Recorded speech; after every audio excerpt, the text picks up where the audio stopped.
Je suis Xavier Stevens, réalisateur pour l'interview de High Society, et aujourd'hui nous allons interviewer 4 personnes différentes, tous consommateurs de cannabis à long terme, et ils vont nous expliquer pourquoi ils consomment du cannabis et pourquoi ils continuent d'en prendre.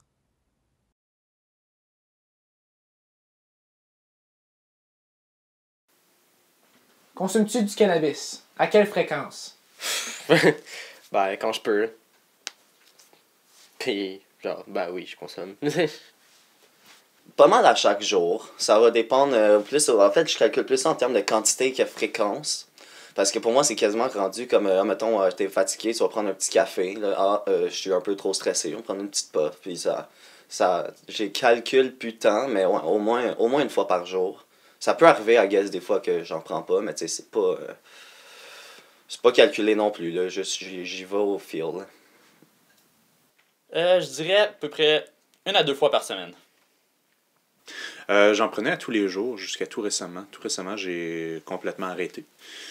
C'est ça, ça va m'arriver peut-être en situation sociale d'en prendre à l'occasion, mais vraiment, j'en prends plus vraiment, je dirais. Pourquoi t'en prends plus? Le travail que je fais exige une certaine présence mentale. Ça me rend un peu improductif parfois. On va dire ça comme ça. Ça me rend aussi très antisocial. Dans le sens où, si je suis dans un groupe de personnes, je fume un joint, ça se peut très bien que je devienne très silencieux. Que j'arrête complètement toute interaction, même les contacts visuels. Donc, à ce moment-là, je me suis dit, je vais prendre une pause, je vais en prendre juste quand ça me tente de m'amuser, pas juste comme habitude. T'en penses quoi du cannabis? Ça fait quoi pour toi être high? Qu'est-ce que tu veux dire par ça fait quoi? Pourquoi t'en consommes? Ok. Ben moi, j'en consomme juste pour m'amuser. J'en prends jamais tout ça, genre, pour me sentir déstressé. Je fais juste ça à des parties ou avec des amis. Pour moi, être high, c'est juste me sentir plus relax, m'aider à me concentrer, puis m'aider à plus mieux gérer mes émotions. Ça apporte un certain sentiment de réconfort. Je vois ça d'une très belle manière. Pour moi, c'est une drogue qui peut être à la fois un médium social, un peu comme prendre un verre de vin entre amis, ou ça peut être aussi un médicament, dépendamment du contexte, là, mais j'ai des maux de dos chroniques, par exemple, ça m'aide beaucoup. J'ai un TDAH, ça m'a beaucoup aidé aussi, justement, à me focaliser sur une idée à la fois, plutôt que de penser à plein de trucs en même temps. Donc, je crois que ça apporte beaucoup de bien. Je pense que aussi ça devrait être plus démocratisé. Je pense que c'est encore beaucoup marginalisé comme drogue. C'est une drogue, oui, mais à mon avis, au même titre que le café. Le café, autant ça peut faire battre ton cœur à un rythme effréné, autant que ça peut te réveiller puis te mettre à fond dans ta journée, autant que le cannabis, ça peut te rendre improductif et antisocial, autant que le cannabis, ça peut te rendre sociable, funny par bout, puis c'est vraiment un médium de plaisir, tant qu'à moi, le cannabis. Puis je pense que ça gagne à être connu, et ses effets, surtout, aussi. Donc, tu prends le cannabis pour le stress. Est-ce que tu as de l'anxiété? Est-ce que c'est une solution médicale pour des problèmes que tu as dans la vie? Ben, médical. Il y a aucun médecin qui m'a dit fume du weed, là, on s'entend, mais dans le sens, oui, vraiment, comme pourquoi, tu sais, c'est sûr, quand je fume un joint avec mes boys le soir, là, ce sera pas dans un but médical, mais c'est sûr que au plan, genre dans la journée, quand je suis tout seul, je vais jamais genre me fumer des gros joints pour me défoncer, tu sais, ça va être plus justement là, je suis quelqu'un de très anxieux, t'en as parlé là. Je suis quelqu'un de très très anxieux, fait que les crises de panique, d'anxiété, tout ça, pas à chaque jour, mais tu sais, ça arrive quand même assez régulièrement, puis c'est vraiment un bon moyen que j'ai trouvé efficace, qui est pas non plus des antidépresseurs ou des pilules random là, que ça va durer des 14 heures. Parce que c'est ça, émotionnellement, c'est pas juste genre, je suis triste pendant 14 heures, fait que vas-y, là, tu sais, c'est plus, t'as des niveaux de stress qui montent, qui redescendent dans la journée. Puis à un moment donné, juste comme ça me permet de rationaliser, tu sais, prendre un petit step back, puis de me dire comme, ok, finalement, c'est pas grave, ça va bien, puis de pouvoir plus comme go on with what I'm supposed to do, I guess. Mais tu sais, c'est pas non plus... à partir d'un certain stade, quand tu fumes trop, c'est sûr que là où ça devient comme... Genre, ça me permet de me dire que c'est pas trop grave, le stress, de pouvoir trier quelle pensée mérite d'être traitée ou pas. Mais après ça, ben, quand je fume trop, c'est sûr que là, ça devient comme n'importe qui, puis je deviens un peu trop mou, puis c'est trop, c'est comme pas assez, là. Ben non, même que je dirais que trop, c'est trop, là. Genre, tu t'es plus capable de rien faire, là. Et pourquoi penses-tu que les autres consommateurs en prennent? À mon avis, je pense que c'est personnel à chacun. Il n'y a pas vraiment de généralisation que je peux faire à propos de ça. Pour une raison, je vais dire c'est quoi, c'est que le cannabis a des effets différents d'une personne à l'autre. Donc, chaque personne va prendre du cannabis, encore une fois, c'est à mon avis, là, mais chaque personne va prendre du cannabis pour une raison précise qui lui est personnelle. Va pas prendre du... J'ai un TDAH, mais mon ami à côté va pas en avoir un. Il va pas en prendre justement pour penser à une idée à la fois. Il va en prendre juste parce que il a le goût d'être high. Ça le fait danser. Moi, ça me fait pas danser du tout, au contraire, mais ça m'aplatit maintenant que ça fait danser. Aussi, on peut marquer la différence entre indica, sativa. Encore une fois, bon, c'est pas une science exacte, là, mais bon, on peut remarquer ces effets changent d'une personne à l'autre ou d'un contexte à l'autre aussi. Ben, des fois, t'as juste du stress que tu veux lâcher, là, puis tu veux te sentir mieux. Il y a plein de raisons. Peut-être juste comme moi, il y a du monde qui ça peut leur aider avec le stress, puis ou ben ça peut être juste simplement parce qu'ils aiment ça, les effets que ça fait, tu sais, ou pour commencer à fumer. Pourquoi quelqu'un prendrait son premier verre, tu sais, parce que il a vu plein de monde en prendre avant eux, puis il avait l'air d'avoir bien du fun, fait qu'ils se sont dit, hey, let's go, moi aussi, je vais avoir du fun. Ben, je pense que tout le monde a ses raisons. Il y en a que c'est clairement genre parce qu'ils ont soit besoin de dormir puis ça les aide. Il y en a que c'est peut-être genre ils ont mal au dos puis ça les fait un peu oublier la douleur. Mais c'est ça. Je pense que tout le monde a ses raisons. Il y en a que c'est physique puis il y en a que c'est juste pour s'amuser. Puis il y en a qui sont dépendants aussi, là. Toi, penses-tu avoir développé une dépendance? Non. T'es en contrôle? Ouais, dans le fond, moi j'en prends juste si j'étais avec quelqu'un. Fait que si je suis tout seul, je vais pas commencer à en prendre. Avant la pause que tu as faite de cannabis depuis récemment, est-ce que tu penses que tu avais développé une dépendance? Que tu avais perdu le contrôle? Oui, totalement. Totalement, sinon je le ferais pas. Pour moi, comme je dis, le cannabis est une merveilleuse chose. À un certain moment donné, c'est que bon, j'en prenais vraiment par réflexe, j'en prenais plus pour le plaisir. Je me suis dit, en prenant une pause, puis en prenant juste dans les moments qui sont opportuns, qui sont adéquats, ça va justement me permettre de me réconcilier avec le cannabis, plutôt que de le voir comme une menace inévitable. Non, je suis quand même assez sous le contrôle là, de moi, hein, encore. Est-ce que tu as déjà perdu le contrôle? Oui, pendant une semaine où est-ce que j'en prenais à chaque jour, plusieurs, genre... Ah ouais, définitivement. Là. Définitivement, encore là, tu sais, dépendance, si j'en fume pas, je vais pas me mettre à shaker puis à trembler, là, puis je veux dire à craver, là, mais... Ouais, craver, ouais, c'est ça. C'est vraiment... mais c'est aussi parce que moi, c'est au plan émotionnel, puis de l'anxiété, ça m'aide à me recalmer, puis tout ça. Fait que quand j'en aurai plus, c'est comme l'espèce de panique de « Ah, si même si j'en ai besoin, je pourrais pas », tu sais. Mais quand j'en ai, ben, y a pas trop de stress. Genre, je suis pas obligé d'en prendre non plus. Mais niveau dépendance, oui, définitivement, là, ça reste une drogue, là, fait que c'est addictif. Mais c'est pas si pire que ça. Tu sais, mettons, début 2020, fin 2020, excuse-moi, dans les vacances de Noël, j'ai arrêté de fumer pendant comme 2 mois quasiment, puis ça, c'était bien chill. Là. OK, donc tu es en contrôle. Ça va dépendre des phases. Parce que cette phase-là, c'est ça, c'est que ça m'allait juste plus. Là, il y a des phases où, à un moment donné, tu sais, comme... J'ai le réflexe de fumer parce que là, genre, je sais pas, ça va pas bien, puis là, j'ai le goût de me recalmer, puis finalement, je me rends compte que ça me tape bien trop, puis que là, justement, j'aime plus... Quand c'est trop, j'aime plus ça, là. Fait que, à un moment donné, j'ai été obligé de me dire, bon, ben... C'est pas de plus fumer, mais si je veux recommencer à pouvoir mieux en profiter, il faudrait que je prenne une petite pause, puis ça s'est fait tout seul un peu, mais après ça, j'ai recommencé, puis je le calcule pas trop. Encore là, mettons, si tu me dis aujourd'hui, fume pas, ben, il y aura pas de stress, je vais pas fumer, mais ça se peut que, genre, fin d'après-midi, je sois comme, je te prendrais peut-être un petit bat, là, tu sais. Mais sinon, c'est pas comme un alcoolique non plus, là, qui va aller voler dans sa coche de sa mère pour aller s'acheter une quille, là. Où te procures-tu ton cannabis et pourquoi choisis-tu cette option? J'ai plusieurs sources. Bon, on peut parler de la SQDC. La SQDC, il y a plusieurs trucs qui m'embêtent par rapport à ça. Bien que ce soit le seul moyen légal en ce moment d'acheter du cannabis au Québec, on va se dire. J'ai des sources. Bon, j'ai une source que je vais garder pour moi ici.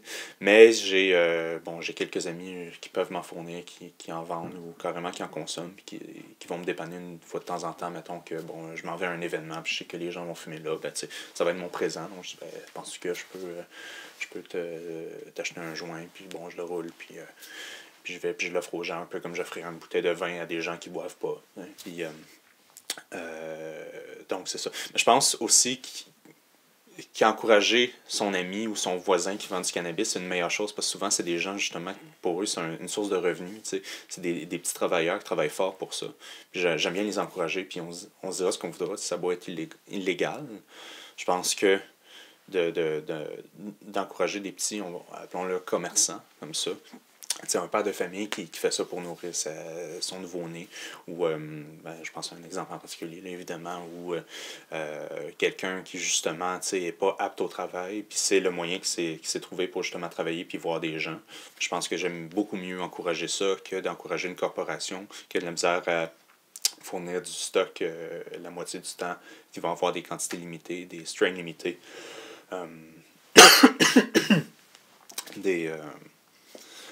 C'est ça, j'aime bien encourager les petits acteurs. La plupart du temps, c'est mes amis qui me le donnent. Puis, c'est juste parce que eux autres aussi en prennent que moi aussi, j'en prends. Là. D'habitude, c'est genre un ami qui en a, fait que j'en fume avec. Puis sinon, c'est rare. Je me suis déjà acheté un G-Pen sur Internet, mais c'est ça.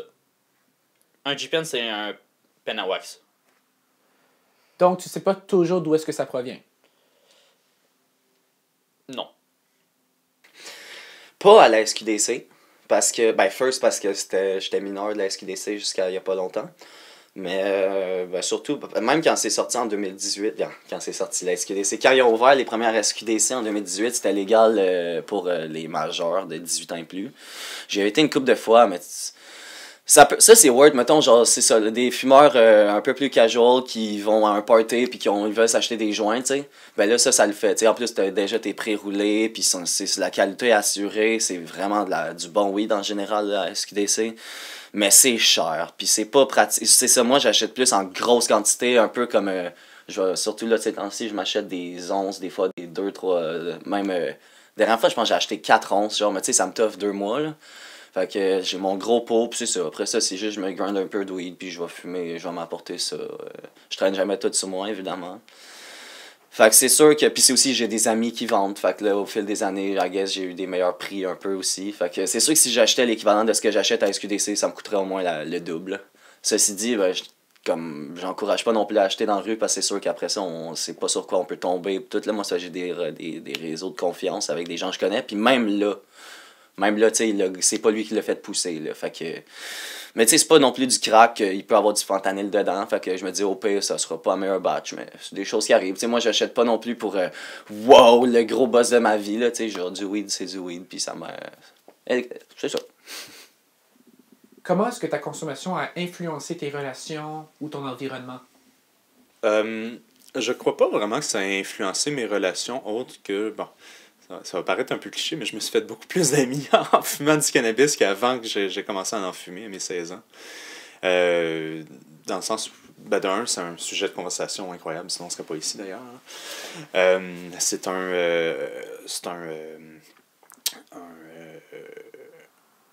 un produit, appelons ça un produit aussi qui est quantifiable. Donc, au même titre que se dire, j'achète un gramme d'or, j'achète un gramme de cannabis, par exemple.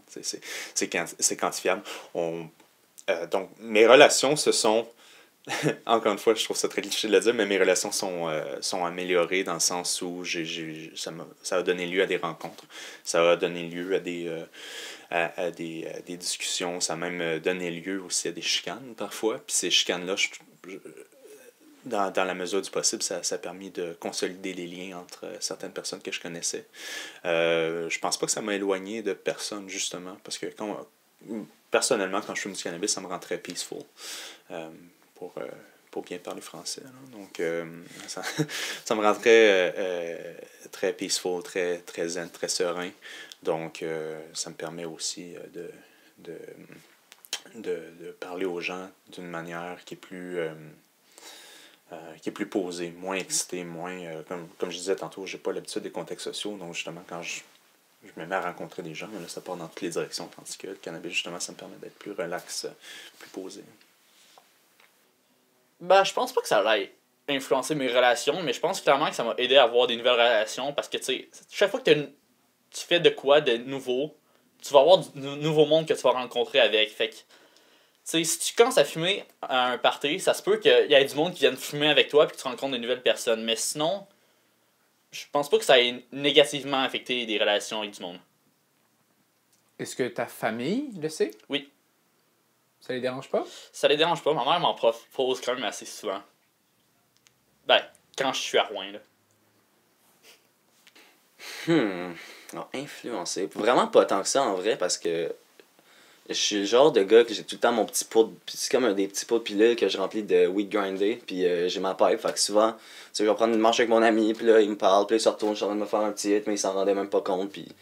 Fait que à ce niveau-là, tu sais, ça n'a pas tant changé de quoi. Peut-être à la limite, justement, quand je dis des fois c'est trop, je suis comme trop buzzé. Fait que là, je viens un peu séquelle. Fait que là, ça me fait chier de pas pouvoir interagir avec l'autrui comme j'aurais voulu. Mais sinon, pas tant que ça. Sinon, pour l'anecdote, il y a juste quand ma mère elle a découvert la première fois que j'avais fumé. En fait, c'était drôle parce que j'étais un de mes amis avec ma petite boîte, avec ma pipe, etc., mon piece. Là, j'ai reçu un call de ma mère. Elle fait Michael, j'ai trouvé ta pipe à drogue! Là, j'étais comme. Sur le coup, j'ai vraiment bad trippé, mais à un moment donné, j'ai rasé Chris, je l'ai si elle l'a pas trouvé, mais en même temps, tu sais, ça veut dire qu'elle avait des soupçons déjà, genre si elle cherchait ça. Là.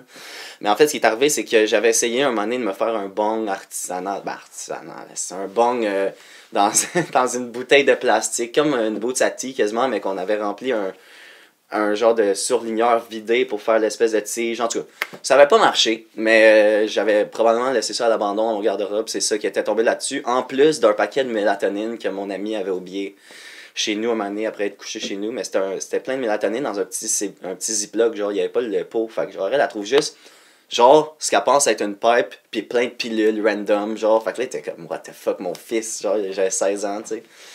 Mais non, j'avais pas pris rien d'autre à ce moment-là. Puis tu sais, là, j'ai fini par y expliquer. J'ai dit, écoute, je pourrais m'enfoncer dans un mensonge de pas possible, mais je dis, regarde, c'est vrai, je fume. Puis j'ai expliqué à peu près les raisons que j'ai expliquées tantôt. Puis tu sais, au début, ça a été... Encore à ce jour, elle pas... C'est sûr qu'elle aime pas ça, voir ses fils fumer, surtout qu'on est pas mal hardcore, moi, mon petit frère, là, tu sais, par rapport à... dans le sens où de la récurrence où on va fumer, là. Fait que, tu sais, même si c'est pour rien qu'un petit bucket, mais si elle nous voit se lever 4 fois dans l'heure pour aller se faire un bucket, tu sais, elle se dit, wow, 4 fois, tu sais, même si dans les faits, ça revient même pas à l'équivalent d'un joint, là, mais... Ben, c'est ça. Pour répondre à ta question, influencer, impacter mes réseaux d'amis, ben, encore une fois, c'est sûr qu'à partir du moment où je me suis mis à être un vrai stoner, je rencontre du monde avec qui, tu sais, je peux développer des amitiés autour de ça, là, même si ça sonne un peu con dit de même, là. Puis, fait que rencontrer du monde là, dans cette culture-là, I guess, ben, sinon, ça n'a pas, genre, impacté en bien ou en mal mes relations qui étaient déjà existantes, tu sais. Peux-tu m'expliquer, ça fait quoi être sous l'effet? Ça dépend vraiment du pot. Parce qu'il y a du pot, parfois, ça fait juste rire. Il y a du pot, parfois, que c'est juste... Tu te sens bien. Il y en a des boss que c'est genre plus mental, puis il y en a que c'est plus physique, mais... C'est compliqué à expliquer, je dirais. Ben, t'es juste plus relax, peu importe genre ce que tu fais. T'es plus... Ça dépend aussi de la weed que tu prends. Des fois, tu te sens plus focus, des fois, tu te sens mieux, plus heureux, genre. Peux-tu prédire comment tu te sentiras ou te comporteras tout à l'heure? Oui, tout à fait. Mais ça dépend, là. Je sais pas c'est quel strain qu'on va déguster. On va prendre du Jean-Guy. Jean-Guy, oui. Qui vient de SQDC. OK. Oui, je peux prédire comment je vais me sentir. Sur le coup, je vais me sentir bavardeux. Je vais avoir le goût de parler beaucoup. Après coup, je vais être plus contemplatif. Le Jean-Guy, ce que je remarque que ça fait, c'est que c'est pas trop lourd non plus, ça m'écrase pas. Je vais probablement être plus silencieux vers la fin, mais plus ouvert, justement. j'aurais dû emmener mon eau. Plus ouvert à poursuivre une expérience, là, je te dirais. À tenir le coup sur une longue durée. Là. Je pense que c'est le terme approprié. Est-ce que tu penses que c'était un bon choix pour l'interview? Oui, tout à fait. Tout à fait, parce que justement, c'est pas un gros syndicat qui t'écrase, mais c'est pas non plus quelque chose qui vient de chatouiller l'esprit, un peu comme du White Renault, où tu peux facilement perdre les pédales puis dire des conneries rapidement. On va dire ça comme ça. Ouais. Non. Je peux pas. Tu ne sais jamais à quoi ça ressemble quand tu vas prendre un buzz? Non, parce que je trouve que ça dépend toujours du monde avec qui que je suis quand je prends du pot. Puis là, c'est rare que je prends du pot puis je fais une interview. Ça se peut que je me déshabille tout nu. Des fois, je fais l'hélicoptère. Non, c'est pas vrai. Non, écoute, tantôt, ben écoute, si je me base à comment je me sens là, juste depuis le début de l'interview, excuse. Je me sens moins, pas gêné, mais tu sais, comme, un peu plus à l'aise, je dirais. Fait que quand je vais être buzzé, ça va être probablement, première étape, je vais sûrement être encore plus à l'aise, peut-être plus détendu, mais j'ai l'impression, comme je dis, plus ça va avancer un moment donné, ça se peut que je commence à être un peu plus mou, là. Mais non, je vais avoir bien du fun, ça, je le sais. Maintenant, je vais te montrer quelque chose et je veux que tu me dises ce que tu vois dans l'image.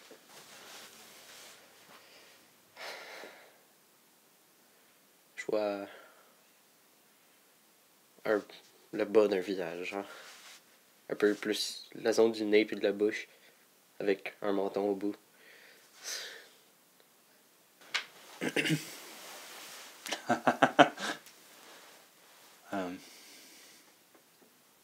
Je dirais, ça me fait penser à une balance. Mais les vieilles balances en cuivre ou en bronze, là, à deux ballons. Une balance qu'on peut suspendre aussi. Là. Faut que je dise qu'est-ce que ça m'évoque, ça. Dis-moi qu'est-ce que tu en penses de ça. Ça, c'est des affaires de psycho, genre, pour psychanalyser, genre, mais, ok. Écoute, pour vrai, ce que je vois, ça me fait penser, genre, à des espèces de mouvements de main, genre, à la Naruto, avec des fils au milieu, genre, je sais pas trop comment dire, là, mais une espèce de gang sign avec, genre, tu sais, les jeux de fils de cordes, là, quand t'es au primaire, là, t'as du monde qui niaise avec ça. On dirait ça, mais, genre, je sais que c'est clairement plus profond que ça, aussi, là. Tu me reposeras la question tantôt quand on va avoir un petit joint dans le corps. Je pense que ça va être je vais être plus inspiré, genre. Mais ouais, pour l'instant, je dirais des genres de hey, ou des genres de gang, pas des gang signs, là, mais des jeux de doigts, là. C'est correct, on peut penser à autre chose. On dirait un papillon.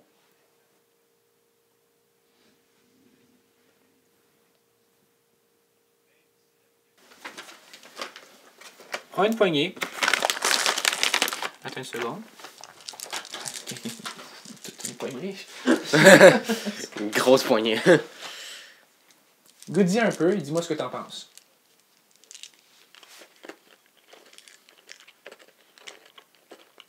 Plus juste d'un M&M normal, là.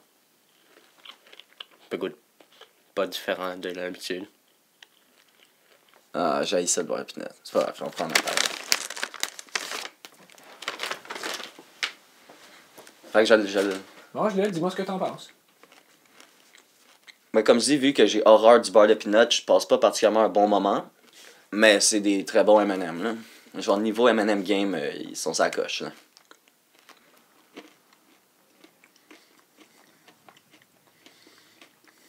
Ça goûte le rêve.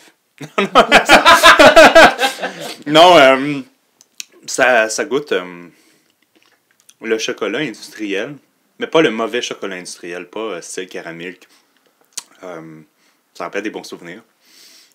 Ouais, ça rappelle une petite banque de M&M que je m'étais fait offrir à ma fête quand j'avais 13 ans.